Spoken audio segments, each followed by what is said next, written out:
Hello दोस्तों, welcome to my YouTube channel Surya classes. मैं हूं आशुतोष और मैं पढ़ाता हूं मैथ। आज का जो टॉपिक है बहुत ही इंटरेस्टिंग होने वाला है, क्योंकि इस वीडियो में हम लोग खत्म करेंगे अर्थमेटिक प्रोग्रेशन यानी समांतर श्रेणी। कक्षा 10 के बच्चों के लिए बहुत ही महत्वपूर्ण सवाल हो जाता है, और क्योंकि इस साल तो अर्थमेटिक प्रोग्रेशन यानी समांतर श्रेणी से क्वेश्चन आने बिल्कुल कन्फर्म है। तो 15 मिनट की वीडियो में आपका कम से कम 6 नंबर हम हो जाएंगे। तो करते हैं समांतर श्रेणी। टाइम आपका कम लगे इसलिए मैंने पहले से ही तैयारी करके रखी है। देखिए, हम समांतर श्रेणी होता क्या है इस बात को हम देखते हैं। समांतर श्रेणी क्या होता है, तो ऐसी श्रेणी जिसका प्रत्येक अगला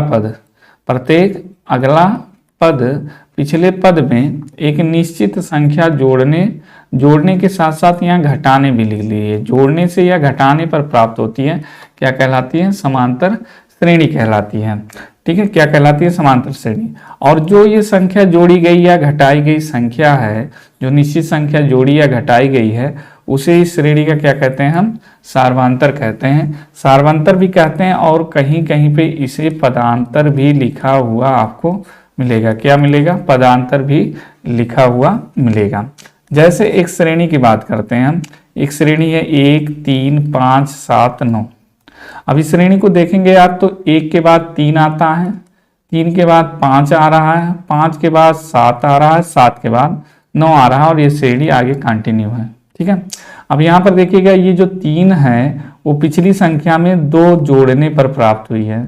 ठीक है, और 3 के बाद ये जो 5 आ रहा है ये भी अपने से पिछली संख्या में 2 जोड़ने पर मिल रहा है। इसके बाद जो अगली संख्या 7 ये भी अपने से पिछली संख्या में 2 जोड़ने पर मिल रहा है।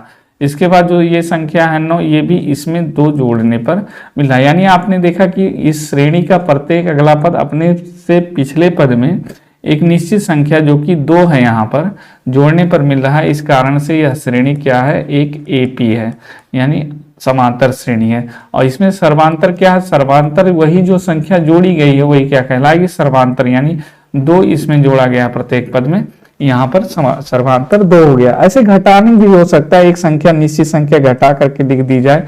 जैसे यहाँ पर हम लिख दे रहे हैं 14, फिर लिख दे रहे हैं 10, फिर लिख दे रहे हैं 6, फिर लिख दे रहे हैं 2, फिर डॉट डॉट डॉट। अब यहाँ देखिए 14 में से क्या किया गया है? 4 माइनस किया गया। अगली संख्या भी हमें 4 माइनस करने पे मिल रही है, और अगली संख्या भी 4 माइनस करने पे, इस तरह से आगे की संख्या मिलेगी। तो यहाँ एक निश्चित संख्या जोड़ करके या घटा करके हम अगली संख्या लिखते हैं। तो ऐसी श्रेणी को हम क्या कहते हैं? समांतर श्रेणी। अब इसका अगर सार्वांतर की बात किया जाए तो सार्वांतर इसमें क्या होगा आपका? ये -4 इसका सर्वांतर। ऐसे एक श्रेणी यहाँ बनी है, 2 में 6 जोड़ा गया 8 बना, 8 में 6 जोड़ा गया 14 बना, 14 में 6 जोड़ा गया 20 बना, और 20 में 6 जोड़ा गया 26 बना। तो सर्वांतर यहाँ क्या आ गया? 6। तो ऐसी श्रेणी जिसमें प्रत्येक अगला पद पिछले पद के बीच में जो अंतर है वो क्या है? बराबर रहे, तो इसे हम क्या कहेंगे? समांतर श्रेणी। समांतर श्रेणी में के लिए क्या जरूरत होती है? क्या इसका क्राइटेरिया कि कोई श्रेणी समांतर श्रेणी में होगी? देखिएगा आप, अगला जो पद है वो पिछले पद में एक निश्चित संख्या का अंतर होगा। जैसे 8 और 6 में 2 में 6 का अंतर, 14 8 में 6 का अंतर, 20 14 में 6 का अंतर, 26 20 में 6 का अंतर। ठीक है, तो यहाँ तक बात समझ में आ गई होगी। अब देखिए टोटल 3 फार्मूले हमको पढ़ने, और 3 फार्मूले में क्या होगा? पूरा हमारा समांतर श्रेणी खत्म हो जाएगा। 3 फार्मूले में पूरा समांतर श्रेणी खत्म हो जाएगा। अब देखिए 3 फार्मूले क्या हैं? तीनों फार्मूले क्या हैं?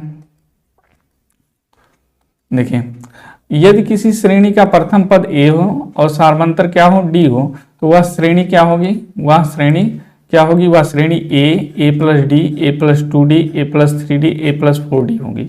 डॉट डॉट डॉट आगे भी बढ़ती जाएगी। अब यहाँ पर देखिए पहली संख्या a थी, a में हमने क्या किया? d जोड़ दिया, तो हमें a प्लस डी मिला।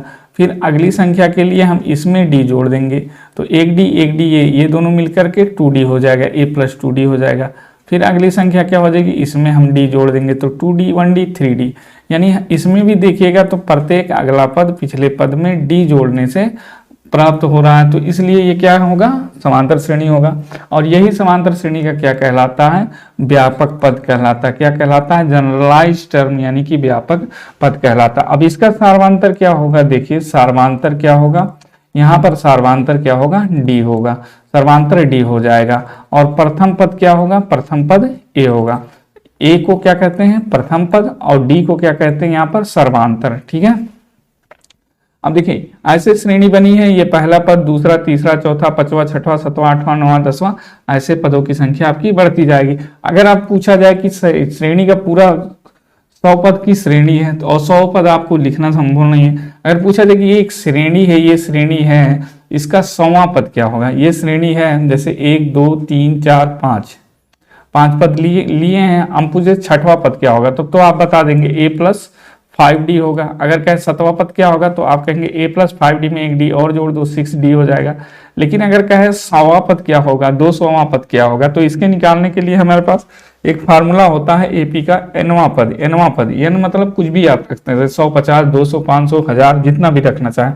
तो जो nवां पद होता है उसको हम लिखते हैं an से, और nवां पद होता क्या है, a यानी प्रथम पद, और प्लस जो सा पद निकालना है, जिस नंबर का पद निकालना उससे एक कम। जैसे देखिए यहाँ पर पहला पद है तो एक को डी नहीं है, दूसरे पद में 1 डी है, तीसरे में 2 डी है, चौथे में 3 डी है, पांचवें में 4 डी है, छठे में 5 डी है, यानी छठे में 5 डी है, यानी जितना नंबर का पद रहेगा उससे एक कम डी लगाएंगे।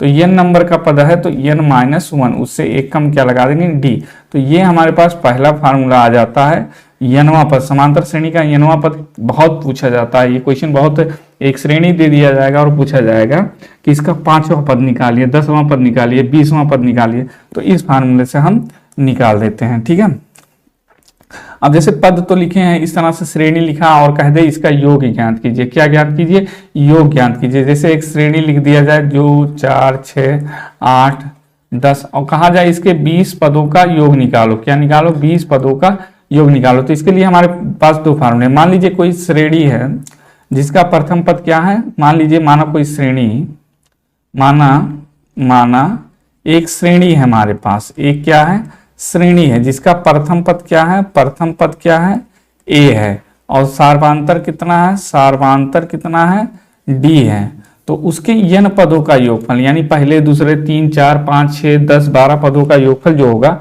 उसको लिखते हैं Sn से। Sn क्या होता है, n/2। मान लीजिए 10 पद का योगफल निकालना, तो 10/2 अपॉन 2a, 2 इंटू ए क्या है, प्रथम पद, पहला पद। जैसे यहाँ पर पहला पद, जैसे यहाँ पर पहला पद, यहाँ a बराबर 2 होगा। d बराबर कैसे निकालोगे, 4 में से 2। d निकालने के लिए क्या करते हैं, अगले पद को पिछले पद से घटा देंगे, तो 4 - 2 यानी कितना हो गया, 2। या कहीं से भी इस यहाँ से देखिए 8 में से 6 घटा देंगे, तो भी क्या हमें मिलेगा, d। यानी d निकालने के लिए क्या करते हैं, अगले पद को पिछले पद से माइनस कर देते हैं। तो अगर सार्वधातर d है तो क्या हो जाएगा, n पदों का योगफल n/2 2a plus n-1 into क्या हो जाएगा, d।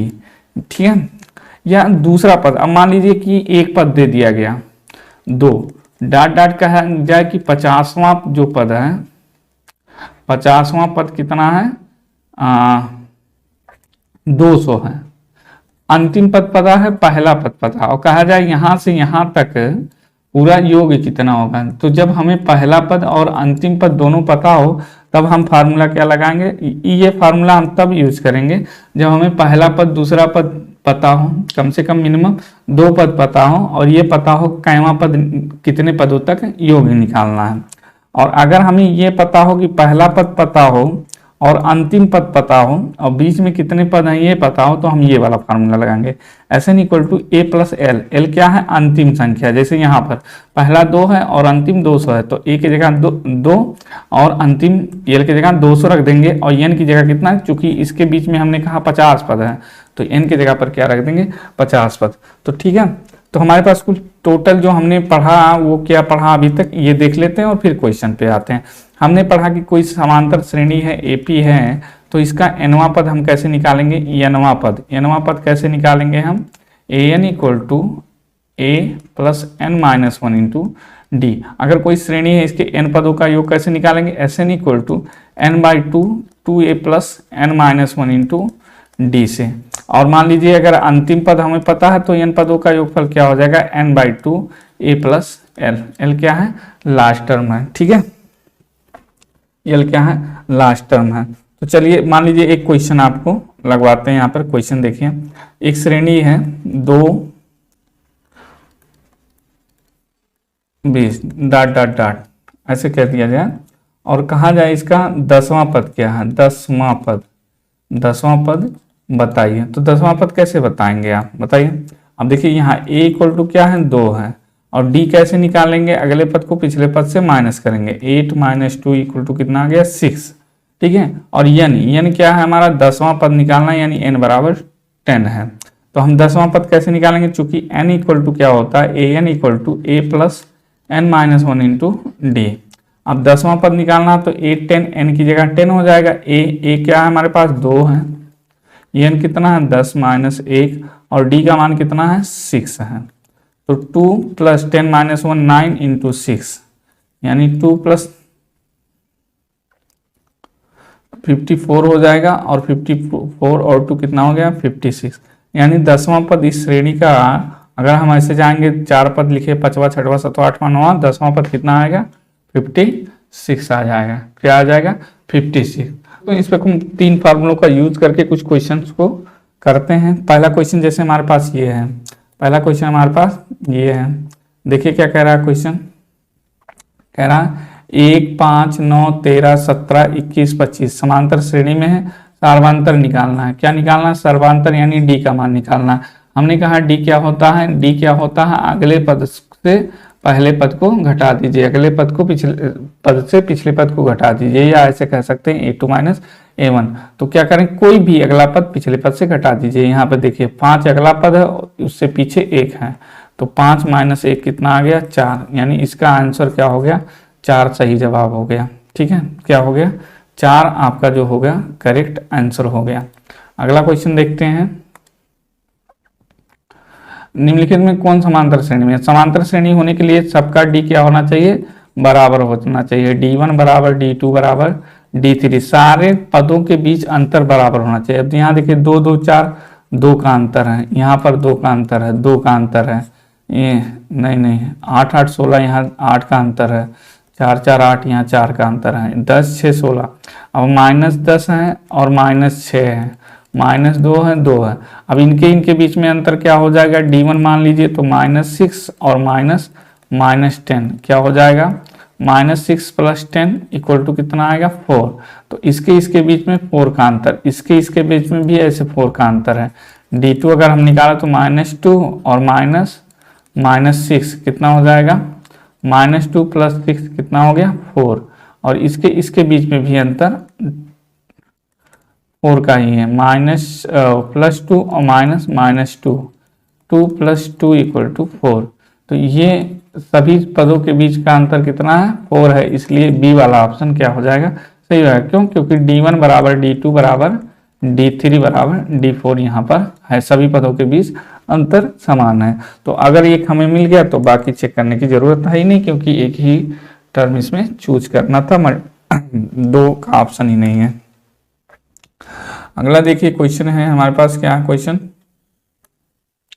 0 और 50 के बीच विषम संख्याओं का योगफल होगा। 0 से 50 के बीच में, तो जैसे देखिए 0 से 50 के बीच में पहले विषम संख्या हम लिख देते हैं। 0 से 50 के बीच विषम संख्या क्या हो जाएगी हमारे पास, पहली विषम संख्या 1 है, दूसरी 3, और ऐसे ऐसे लास्ट में हमारे पास विषम संख्या क्या आएगी, 49 आ जाएगी। 50 तक लिखना था, 49 आ गई।